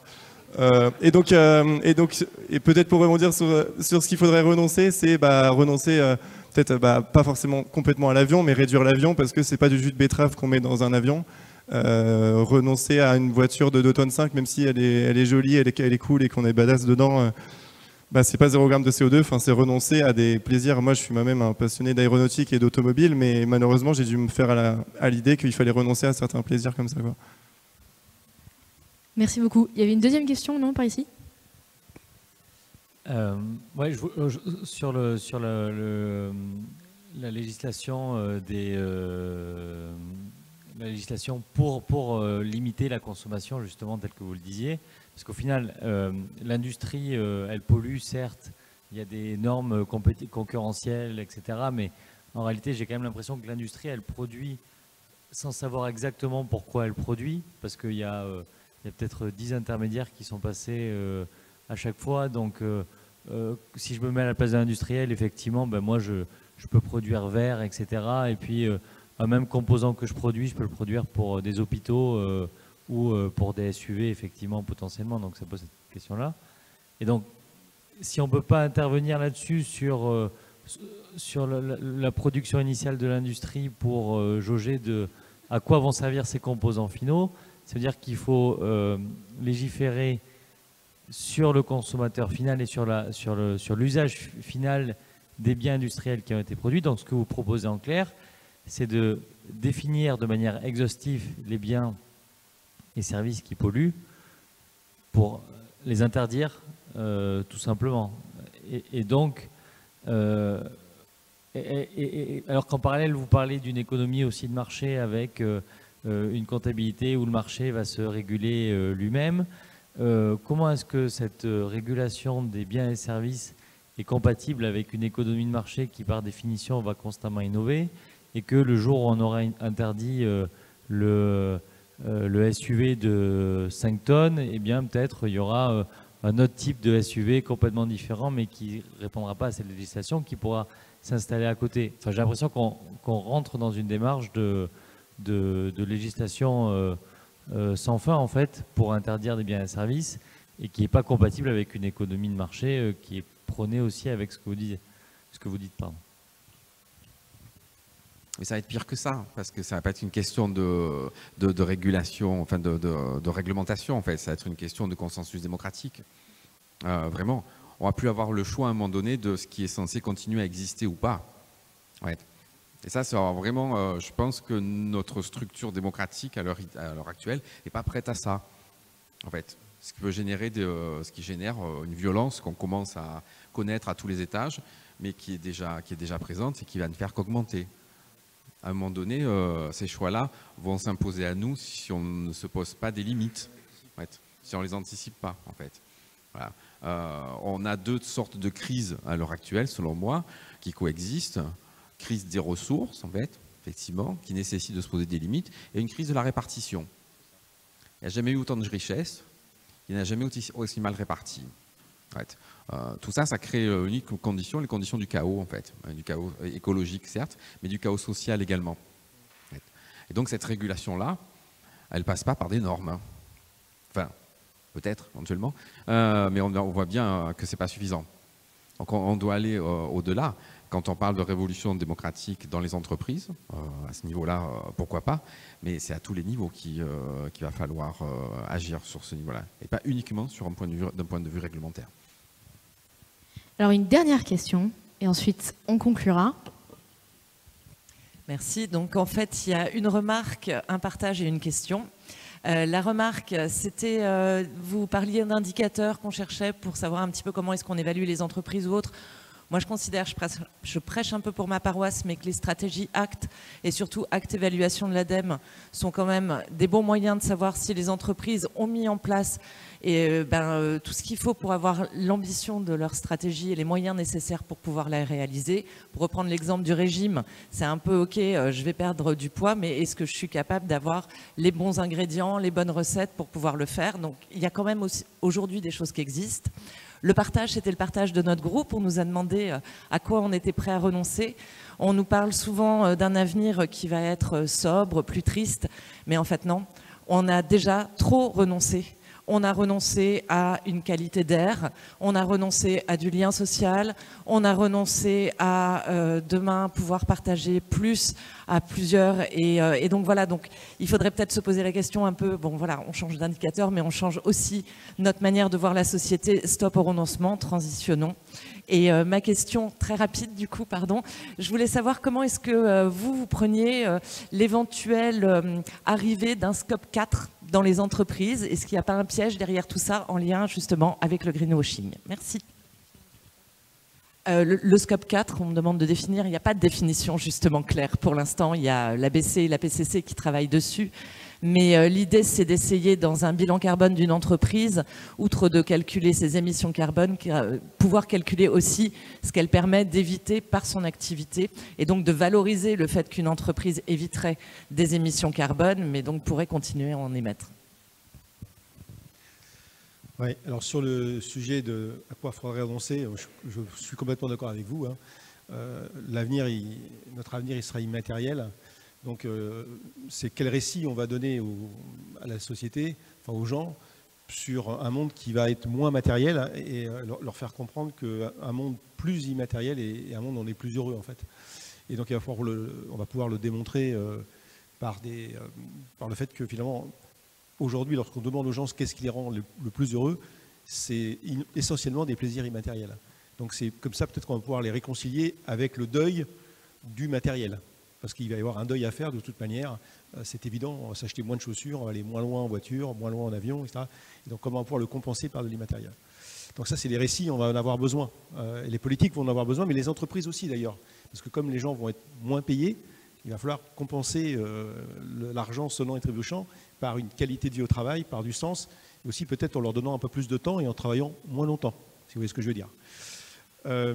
Alors sur le sujet du scope 4, si c'est bien fait, moi je suis plutôt pour qu'on comptabilise le scope 4, non pas en comptabilisant les émissions évitées pour qu'elles viennent défalquer les émissions d'entreprise. Alors ça c'est no way, je pense que pour l'instant le GHG Protocol ne l'autorise pas.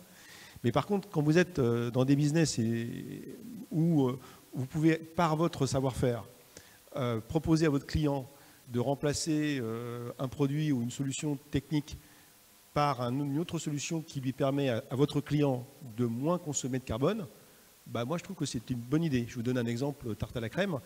Dans le bâtiment, on utilisait beaucoup de gaz pour le chauffage parce qu'il y a eu un gros lobby du gaz pendant une année, pendant des années, qui ont privilégié le gaz comme solution d'eau chaude sanitaire et de chauffage urbain. Et puis on sait que le gaz, c'est une énergie fossile. Et aujourd'hui, on voit arriver des entreprises qui proposent des pompes à chaleur et qui vont éviter forcément des émissions de gaz à effet de serre par la suppression des chaudières à gaz à condensation qui sont installées dans des milliers, des millions de bâtiments. Donc les boîtes qui vont commercialiser ces machines, parce que c'est des machines, elles vont participer à éviter énormément de carbone. Ben moi je dis que c'est bien. Et à la limite, je vais même vous dire un truc. Si j'étais le législateur, c'est un peu comme le cholestérol, il y a le bon et le mauvais. Il y a des entreprises qui, à la limite, on pourrait accepter qu'elles dégradent leur bilan carbone scope 1, 2, 3, si elles arrivent à démontrer qu'elles évitent beaucoup de carbone chez les autres. Moi, je trouve qu'intellectuellement, si tu fabriques des systèmes d'isolation, par exemple, surtout si c'est décarboné, bon, bah, si j'en fabrique de plus en plus, jusqu'à temps d'équiper le parc, et que mon bilan carbone se dégrade, et que je ne suis pas capable d'être net zéro au moins pendant 20 ans, mais que mon scope 4, il augmente beaucoup, bah, moi, je trouve que c'est quelque chose qu'il faudrait pouvoir remettre en question et accepter que certaines entreprises dégradent leur bilan carbone si elles arrivent à démontrer qu'elles évitent du carbone chez les autres, et chez leurs clients en particulier. Voilà. Merci beaucoup. Alors, je vais me permettre de conclure rapidement, et puis ensuite de vous laisser avoir le mot de la fin. Donc, ce que j'en retiens, à la question « Sommes-nous condamnés au greenwashing ?» je ne pourrais pas dire si c'est oui ou non. En tout cas, ce que moi je vois sur de la transformation efficace de modèles d'affaires, il y a des questions qui se posent directement internes à l'organisation, avec la gouvernance, les investissements, la culture et les émotions, vous en avez parlé, la peur de se pencher en avant, mais aussi la question des politiques publiques, de l'opinion publique et de l'acceptabilité sociale, autant sur les transformations de nos consommations que sur les transformations des emplois. Donc pour conclure, est-ce que, à votre avis, oui ou non, nous sommes condamnés au greenwashing? Peut-être Timothée, je vais vous laisser enchaîner. Je pense qu'on y est à la fois condamné et en même temps, c'est pas définitif. C'est-à-dire qu'effectivement, dès lors qu'on est dans un mouvement qui va vers la transition, on sera confronté nécessairement à du greenwashing, nécessairement à des conduites qui sont réellement impactantes du point de vue de la transition écologique. Voilà. Donc, ce qui veut dire qu'en fait, c'est un signal. Ça veut dire aussi qu'il y a une injonction très forte et que chacun est condamné à y réagir, à vrai dire. Donc après, la question, c'est comment on fait en sorte, évidemment, de dépasser ça, hein, bien entendu. Mais à vrai dire, c'est plutôt un signal positif. C'est-à-dire que les entreprises ont compris qu'elles sont obligées d'envoyer ce message-là. Voilà, c'est peut-être voir le verre à moitié plein aussi. Aurélie ? Oui, alors moi je vais plutôt répondre avec mon prisme industriel. Désolée, je ramène tout à l'industrie ce soir. Mais c'est vrai que c'est très difficile d'y répondre. Il n'y a pas de oui ou non. C'est un entre-deux, comme vous le disait également Timothée. Mais c'est vrai que nous, ce qu'on voit, c'est que tant que les entreprises ne seront pas responsabilisées, et tant que l'État et les pouvoirs publics au global ne pourront pas fournir les garanties aux entreprises que ça y est, elles peuvent faire ce saut dans le vide, qu'elles peuvent prendre ce risque d'entamer leur transition écologique. Alors on va sans doute encore avoir droit à des petites initiatives un peu vertes, par-ci, par-là, qui ne sont pas globales, pour nous faire croire que quelque chose est en marche, mais pas tant que ça. Voilà. Alors je dirais oui, mais j'espère que non. Oui, j'espère que non. Alors après, je rejoins tout à fait les propos sur ce qui est intéressant dans le greenwashing, c'est que le green ne se discute plus en fait. Il s'impose à tout le monde, et donc si je dois voir le côté non obscur de l'histoire, en fait, c'est quelque chose à retenir. Ça, c'est la première partie. Pour la deuxième, je pense qu'il y aura toujours des essais de tricher, de contourner, mais que c'est pas ça qui est intéressant. Nous, au CJD, on essaye de s'appliquer en tant que dirigeant d'entreprise un comportement pour notre boîte et vis-à-vis de la boîte qu'on essaye de s'appliquer en tant que citoyen. C'est-à-dire de préserver l'humain, préserver la nature, se fixer des limites et partager la richesse, en fait. Et on espère que cette vertu-là peut s'appliquer à l'entreprise, tout comme on essaye de se l'appliquer, nous, d'un point de vue individuel. Et qu'avec ça, on espère que ce sont les gentils qui gagnent à la fin. Moi, je pense que tant on n'acceptera pas en fait que le problème c'est notre modèle de société, c'est notre modèle de production et de consommation, et que c'est ça qu'il faut faire ralentir pour revenir dans les limites planétaires, on fera du greenwashing. Alors il y a 50 nuances de greenwashing, hein, on est d'accord, mais le problème c'est de faire croire aux gens qu'on va pouvoir rendre tout vert sans rien avoir à changer dans nos comportements d'achat et de mode de vie. Ça, c'est un gros mensonge. C'est un gros mensonge, ça n'arrivera pas. Donc, je pense qu'il est temps maintenant, compte tenu de la gravité de la situation et du peu de temps qui nous reste pour agir, expliquer que le problème, c'est pas simplement les entreprises, c'est notre modèle de société, à nous, les Occidentaux, qui consumons la planète. On ne la consomme pas, on la consume par nos modes de vie qui sont complètement délétères. Donc, on a besoin d'un narratif, un nouveau narratif pour expliquer que oui, il faut qu'on ralentisse la production et la consommation des produits non essentiels. Il faut que ce soit planifié et discuté démocratiquement, de manière à ce que ce soit accepté. Il faut faire beaucoup de pédagogie. Nous, on appelle au C3D à un choc de la pédagogie pour expliquer la gravité du problème, parce que tout le monde est à peu près au courant de ce qui se passe, mais les gens ne connaissent pas les ordres de grandeur ni le temps qui nous reste pour agir.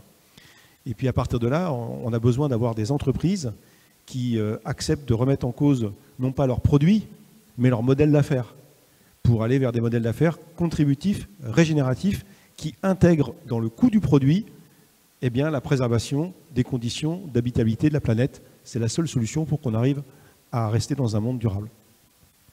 Merci beaucoup à tous et à toutes. Eh bien, c'est la fin de notre conférence. Merci à tous d'être venus. Et puis, n'hésitez pas, si vous voulez continuer à échanger entre vous et avec les intervenants et les intervenantes, ce sera avec grand plaisir. Et merci à notre super animatrice. Merci. Merci. Avec plaisir. J'en profite déjà pour vous donner le rendez-vous prochain. Alors, ça sera le 20 décembre, ici même. On parlera de la biodiversité et de la crise de la biodiversité. Merci. Tu t'envoles direct tout de suite ? Ah oui, tu vas simplement.